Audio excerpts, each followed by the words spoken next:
feel like there could be a team overseas who would love to snatch Caitlin Clark away from us and give her a crazy offer. I mean, Ice Cube was about to give her $5 million to play in less than 10 games. And the European League just unveiled Caitlin Clark's debut minutes, and you could practically see the disbelief dancing on their faces. And really, can you blame them? It's like stumbling into a treasure vault and realizing the keys were in your hand all along. Say the WNBA elevates.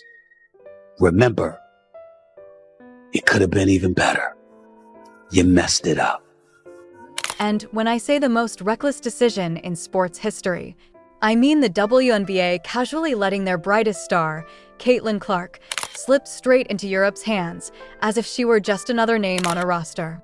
If that isn't sheer, jaw-dropping madness, I don't know what is. From the sounds of this interview, it seems like she's probably going to make more money overseas in EuroLeague than she did during this WNBA season. The commissioner told her that she could make $700,000 playing. Let's be honest, Caitlin Clark is finally breathing. Free from the non-stop scrutiny, the endless jabs, the toxic circus that made every game feel like a nightmare. No one's lurking to tear her down. She can just play, pure and unchained. Meanwhile, the WNBA? They're probably sitting there stunned, wondering how it all slipped through their fingers.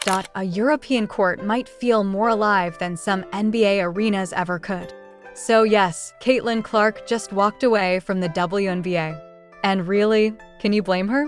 Europe isn't just welcoming her. They're rolling out the crimson carpet, while the league she left behind can only stare, dumbfounded. Now let's talk money, because clearly, the WNBA wasn't. In her rookie season, Caitlin Clark earned a mere $76,000 to $78,000. That's it. Meanwhile, Europe is poised to hand her a paycheck so massive it could make WNBA executives weep in disbelief. Hundreds of thousands more, and that's just the start. Housing, travel, taxes, all of it covered. You heard that right.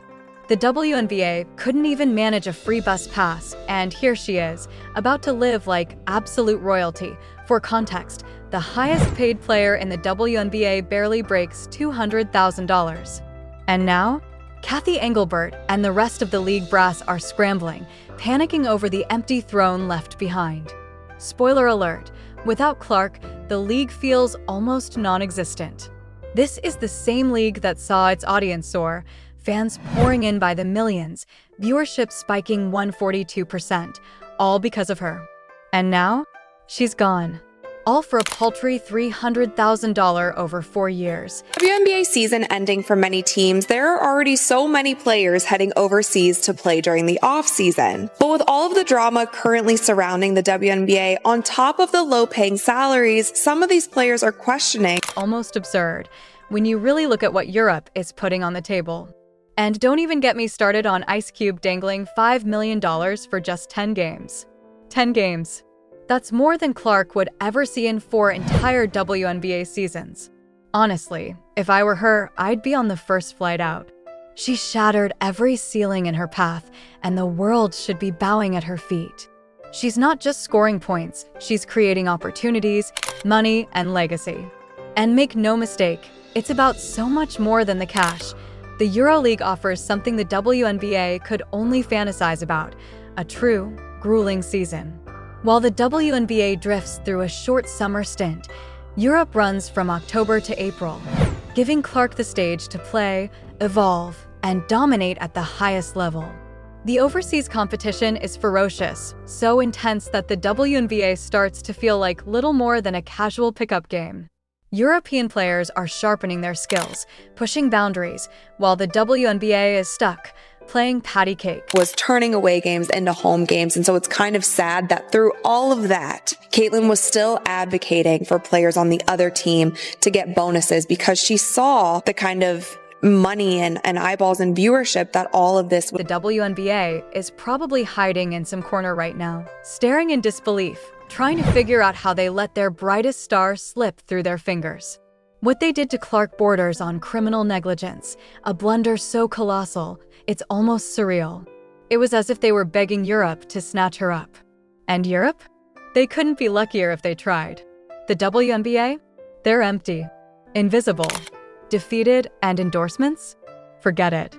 With Clark gone, the league has a gaping hole where their most electrifying player once stood. Clark isn't just scoring on the court, she's about to dominate off it too. Brand deals, sponsorships, billboards stretching from London to Paris. Europe is rewriting the playbook, while the WNBA sits paralyzed, wondering where it all went wrong. They literally let Caitlin Clark walk away, and she hasn't even played a single EuroLeague game yet. But the hype, the anticipation, it's already overwhelming. Europe is getting a star of global magnitude. Not just any player, but one who will face teams from powerhouse nations France, Spain, Turkey, Russia, each game a battle of skill, speed, and grit. Legends like Diana Taurasi and Breanna Stewart carved their names into history here. And now, Clark steps in, not just to join their legacy, but to elevate it beyond imagination. Meanwhile, the WNBA can only watch as their crown jewel ascends into global superstardom.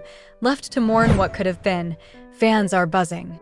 Comparisons to Kobe Bryant's legendary European tours are flying, and it's easy to see why. Europe's most passionate supporters are ready, arenas are packed, and Caitlin Clark is about to ignite them like never before. Meanwhile, back in the US, WNBA fans are left wondering what they have to look forward to without her. Consider this. When Diana Taurasi played in Russia, she earned $1.5 million. In the WNBA at the time, the top salary was $17,000. The numbers don't lie. WNBA games barely drew 394,000 viewers. But when Clark stepped on the court for the Indiana Fever, the average viewership exploded to 1.18 million per game, triple the norm. They weren't tuning in for anyone else. They were there for Clark. And now she's gone. Good luck keeping fans engaged. When Clark wasn't on the court, the Fever's matchup with the Liberty drew only 929,000 viewers, a nearly 50% drop. The WNBA is about to feel her absence like a gut punch. And honestly, they earned every bit of it. Televised games with Clark averaged 1.18 million viewers. The WNBA had never seen anything like it in 24 seasons. Now, with Clark in Europe, arenas in Russia and Turkey are selling out. The league is exploding, and Clark is the epicenter. She's performing a show the WNBA could never dream of matching. They had their chance, they botched it, and now Europe is reaping the rewards. The WNBA treated her like everyone else, handed her a tiny paycheck, and expected loyalty. Meanwhile, Clark ignored the hate, the criticism, the relentless attacks from fans, competitors, and even coaches. She went out night after night and played brilliant basketball. The WNBA? Empty seats, plummeting ratings, and the harsh reality of what happens when you fail to nurture greatness. Caitlin Clark is Europe's crown jewel now. The WNBA can keep complaining, but Europe will watch her shatter records, dominate courts, and rewrite the rules of the game. Well done, WNBA. You really outdid yourselves.